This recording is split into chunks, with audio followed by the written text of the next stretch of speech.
বর্তমান সরকারের নির্দেশনায় সুন্দরবনের সক্রিয় সকল বনদস্যু বাহিনী নির্মূল এবং বনজীবী জেলে উপকূলীয় জনগোষ্ঠী নিরাপত্তা নিশ্চিতের লক্ষ্যে বাংলাদেশ কোস্টগার্ডের নেতৃত্বে দুটি বিশেষ অভিযান পরিচালিত হচ্ছে। অপারেশন ম্যানগ্রোভ শিল্ড এর আওতায় অভিযান পরিচালনা করে সুন্দরবনে কুখ্যাত ডাকাত দুলাভাই বাহিনীর ৩ সক্রিয় সদস্যকে গুলিবিদ্ধ অবস্থায় অস্ত্র ও গোলাবারুদ সহ আটক করা হয়। গোপন সংবাদের ভিত্তিতে জানা যায়, সুন্দরবনে কুখ্যাত ডাকাত দুলাভাই বাহিনীর সদস্যরা খুলনা জেলার কয়রা থানার বনপাড়া সংলগ্ন সুন্দরবনের গহীনে অবস্থান করছে। এর প্রেক্ষিতে গত ২৫ জুন ২০২৬ বিকাল ৫টা হতে টানা ২ দিনব্যাপী Bangladesh coast guard base Mongla, station Koyra এবং স্টেশন নলিয়ান কর্তৃক উক্ত এলাকায় বিশেষ অভিযান পরিচালনা করা হয়। অভিযান চলাকালীন দস্যুদের বহনকারী দুটি বোট শনাক্ত করে কোস্টগার্ড সদস্যরা থামার সংকেত প্রদান করে।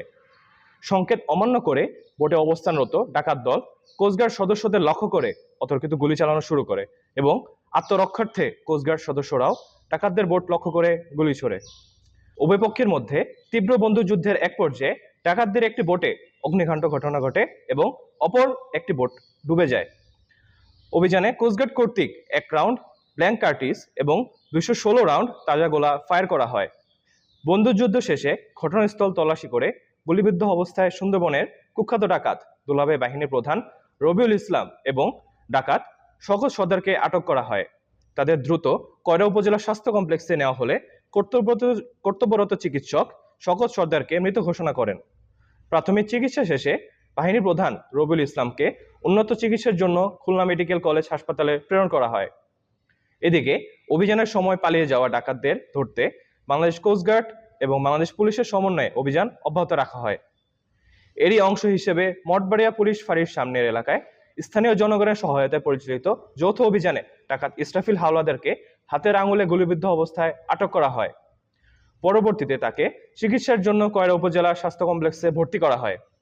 এছাড়াও আশিফা নদীর বেশুখাল এলাকায় তল্লাশি চালিয়ে 6টি 1 বন্দুক, 69 রাউন্ড তাজা কার্তুজ, 3 রাউন্ড ফাঁকা কার্তুজ সহ একটি দেশীয় অস্ত্র, একটি মোবাইল ও একটি হাতঘড়ি উদ্ধার করা হয়।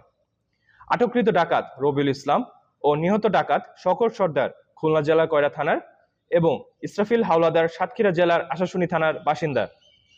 আটককৃত ডাকাত ও উদ্ধারকৃত অস্ত্র গোলাবারুদের পরবর্তী আইনানুগ ব্যবস্থা গ্রহণ এবং নিহত ডাকাতের মরদেহ ময়নাতদন্তের জন্য কয়রা থানায় হস্তান্তর করা হয়।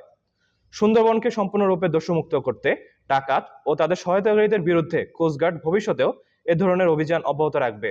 দেশের স্বার্থে ও সুন্দরবনের নিরাপত্তায় স্থানীয় জনগণকে দস্যুদের বিষয়ে কোস্টগার্ডের নিকট যে কোনো তথ্য দিয়ে সহায়তা করার জন্য অনুরোধ করা হলো। তথ্য প্রদানকারীর বিষয়ে গোপনীয়তা রক্ষা করা হবে।